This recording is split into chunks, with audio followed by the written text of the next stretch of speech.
Mini London McCluskieganj प्रकृति की गोद में बसा ड्रीम डेस्टिनेशन आपका कर रहा है इंतजार। आइए अपने यादगार लम्हों को बिताइए ड्रीम डेस्टिनेशन में। राजधानी रांची से महज 50 किलोमीटर दूर आपका अपना ड्रीम डेस्टिनेशन। केंद्रीय मंत्री साध्वी निरंजना ज्योति ने केंद्र सरकार की योजनाओं की सराहना करते हुए कहा है कि मोदी सरकार की ओर से गरीबों के लिए कार्य किया जा रहा है। वहीं केंद्र सरकार ने धारा 370 हटाने, 3 तलाक, राम मंदिर निर्माण सहित कई महत्वपूर्ण कार्य 2024 में जीत दर्ज कराएगा। के जो काम हुए हैं 2014 से लगातार गांव, गरीब, किसान, मजदूर, हर क्षेत्र में कौन देखता था रेडी पटरी वालों की तरफ कि उसका भी रोजगार करने का अधिकार है, वो भी कहीं से बैंक से लोन लेकर के अपनी दुकान बड़ी कर सकता है। कौन पूछता था विश्वकर्मा समाज जो छोटे छोटे बर्तन, छोटा छोटा व्यवसाय चलाता है। ये माननीय देश के यशस्वी प्रधानमंत्री जी मोदी जी की निगाह गई है। कौन उस गरीब की महिला की पीड़ा समझता था कि घर में शौचालय न होने के कारण कितनी बीमारियां झेलनी पड़ती थी और कैसे उसको शर्मिंदगी झेलनी पड़ती थी।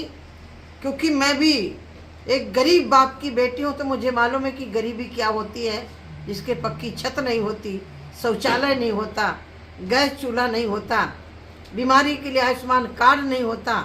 उस गरीब कितनी विपत्तियों से गुजरता है ये हमें मालूम है।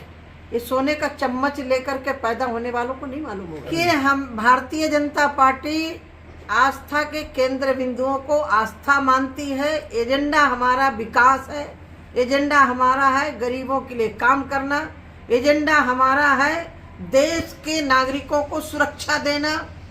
देश के अंदर जो घुसपैठ करके हमारे देश को आतंकवाद की आग में झोंकने का काम कर रहे थे, ऐसे लोगों को निर्मूल कर हमारी आस्था है।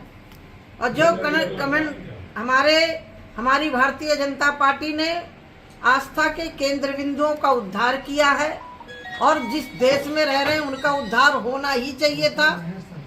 जनता ठाठ में रहे और भगवान राम टाट में रहे, ये तो संभव नहीं हो सकता। किसी भी एक्ट को बिना पढ़े हमलावर नहीं होना चाहिए। ये एक्ट किसी को देश से बाहर निकालने का नहीं है। ये एक्ट म्यांमार, बांग्लादेश जैसे देशों से आए हुए उत्पीड़न झेल करके हिंदू हैं, सिख हैं, जैन हैं, बौद्ध हैं, पारसी हैं, ईसाई हैं, ऐसे लोगों को नागरिकता देने का है। लेकिन विपक्ष हताशा में, निराशा में हर मुद्दे को जो देश हित में है, जनहित में है, ऐसे मुद्दों को जनता के बीच में तोड़ मरोड़ के पेश करने की आदत है। सवाल आपके माध्यम से करना चाहते हो, किस एक्ट का इन्होंने समर्थन किया है? इन्होंने 370 धारा का विरोध किया, इन्होंने 53 तलाक का विरोध किया, इन्होंने महिला आरक्षण का विरोध किया। कौन सा ऐसा मुद्दा है जिसको इन्होंने देश हित में समर्थन किया?